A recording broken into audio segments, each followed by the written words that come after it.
Olá pessoal, sou Cleidiana Ramos, sou jornalista, doutora em antropologia e produzo conteúdos de memória para os canais do Grupo à Tarde. Eu sou Priscila Dória, jornalista e repórter do Grupo à Tarde. Nós estamos aqui na sessão Senta que Temos História do Projeto REC. Nessa sessão a gente recebe especialistas das mais variadas áreas do conhecimento e aí a gente tem aqui um monte de informação qualificada. Hoje a gente está aqui com a professora Rose Lapa, mas ela vai se apresentar melhor. Tudo bem, Rose? Tudo bem. Muito obrigada por estar aqui. Sou professora da UNEB, sou contadora de histórias, professora da graduação, da pós-graduação, doutora em educação e pós-doutora em educação. Nós estamos no mês do livro infantil. Tem uma forma que a gente pode caracterizar a literatura infantil, ou seja, elementos que a gente pode dizer, isso aqui é literatura infantil? Essa é uma questão bastante mercadológica. Tem uma autora que ela fala que defende, né, por uma literatura sem adjetivos. E de verdade a literatura ela não deveria ter adjetivos, porque você pega uma literatura que é para criança e você lê e você se encanta e você acha interessante, né, mesmo sendo adulto. Então, não deveria ter. Mas tem algumas características que são próprias do livro e que é destinado às crianças, que é mais cores, menos texto, né, escrito, as palavras são um pouco maiores, as crianças muitas vezes estão ainda em processo de alfabetização, que o processo de alfabetização ele não é de um ano só, né? Passa por um período, mesmo que a criança já domine uma certa quantidade, né, de produção escrita, ela ainda precisa de mais tempo e tal. Então tem essas características que a gente pode ver marcada, muita imagem, a imagem dialoga melhor com o texto na literatura que é direcionada às crianças. Então a gente pode perceber essas características, né, que a gente pode... Hoje em dia, uma coisa mais, sempre tivemos literatura muito voltada para a criança, escrita por adultos. Mas hoje vem crescendo a quantidade de crianças e adolescentes que também estão fazendo literatura para criança. E aí eu acho interessante, porque a linguagem da criança para a criança tem tido assim, uma boa saída desses livros, tem acontecido bastante. Bom. E você fala dessa coisa, né, da alfabetização, é uma fase muito importante. Muitas vezes esses livros trazem lições não só para aquele convívio dentro da escola, mas você está com um problema. Acontece mesmo na minha família. Aquela situação que algo aconteceu na escola dos meus sobrinhos e aí a gente traz um livro para mostrar ele como lidar com aquilo. Mas hoje a gente sabe que a alfabetização está muito mais digital. Hoje o mundo está voltado para o digital. Então como é que você vê esse lidar da alfabetização digitalizada com a literatura, essa leitura do livro, de ter o livro em mãos? Ainda estou vendo muito nas escolas o livro físico. Acho que a gente ainda vai ficar muito tempo com o livro físico. Mas claro que existem muitos livros digitais. Eu mesma no meu celular tenho vários livros digitais. Então, assim, às vezes quando eu estou aborrecida, eu fico lá lendo meus livros e tal. Mas ainda tem muito do livro físico. Eu acho que é o caminho que a gente tem. A tecnologia chegou para ajudar o nosso convívio, tem melhorado muito a vida da gente. Então não tem por que fechar os olhos e negar ou marginalizar isso. Eu acho que a gente precisa trabalhar, precisamos de mais letramento digital, né? Não só o literário, mas também o digital, para que as crianças, porque essas possibilidades estão abertas, né, na internet. Então é preciso que a gente dê um encaminhamento do que buscar, né? De como buscar. De como buscar, o que buscar. Então isso aí é o letramento digital, né, que a gente precisa fazer mais na escola. Eu acho que a escola tem feito pouco isso.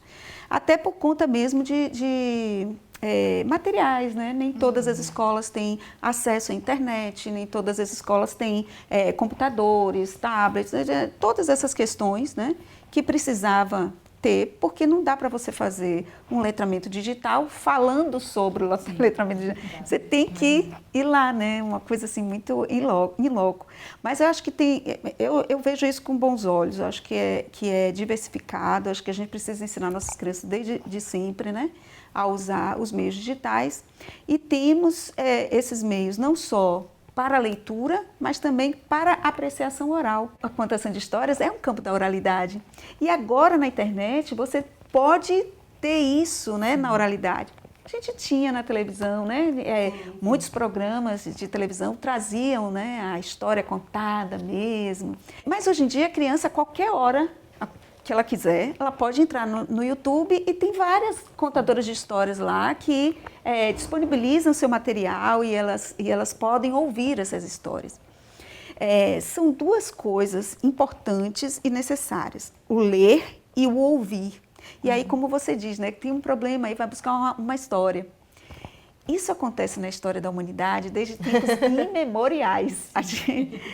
Tem um autor, um antropólogo, ele é historiador, antropólogo, ele diz que nós nos tornamos humanos por conta das histórias que contamos uns aos outros. Nunca vamos deixar de contar histórias.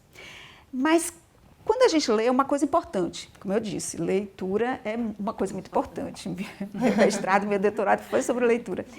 Mas ouvir uma história dá uma outra dimensão, que é não só do assunto, mas também toda a questão emotiva voltada para aquilo. Sensibiliza muito, muito mais. Então, a gente tem esse a mais que a tecnologia nos traz, da criança poder ver, né, em vários canais do YouTube e outros streams, né, que contam histórias lindas, tem histórias maravilhosas que são assim mesmo de histórias, né, resgate de histórias de nossas ancestralidades indígenas, afrodescendentes e de outras culturas. No meu ponto de vista, só amplia mais o repertório, né, de conhecimento das crianças.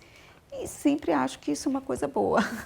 Recentemente, Rose, na linha, né, do que você está falando, teve uma polêmica. Um jornal de Portugal fez uma reportagem e isso acabou indo para o Twitter e teve assim, muita discussão entre brasileiros e portugueses. Que era o seguinte, a reportagem de lá era professores se queixando que as crianças portuguesas consomem muito material dos youtubers brasileiros. E assim estavam falando o português do Brasil e não mais o português de Portugal, inclusive em relação ao sotaque. E aí tinha muita polêmica, né? De professores de língua, né? Você está nos dois lugares, digamos assim. A pessoa que analisa a produção, mas ao mesmo tempo está formando educadoras e educadores, né? E como é que essa formação, né, no caso em pedagogia, né, nas próprias disciplinas de letras, de literatura, né, que a gente chama de letras, como é que os professores, né, que vão ali, que estão formando os professores que vão trabalhar nesse universo, como é que eles estão lidando com essas questões, né? A grande questão da Babel, né? Cada um foi para seu lado e ninguém podia, cada um conhecer a língua do outro e todo mundo estava falando uma língua só. Mas cada um foi para o seu lado. Então, cada vez que a gente vai se separando em grupos, a língua vai diferenciando, porque aquele grupo vai falando aquela língua que é própria daquele grupo para agregar quem é do grupo e para segregar quem não é. O que acontece na atualidade é que os streams, a TV, a internet têm trazido outros falares, né? Outros. E cada vez mais a língua vai ficando mais ou menos a mesma, né?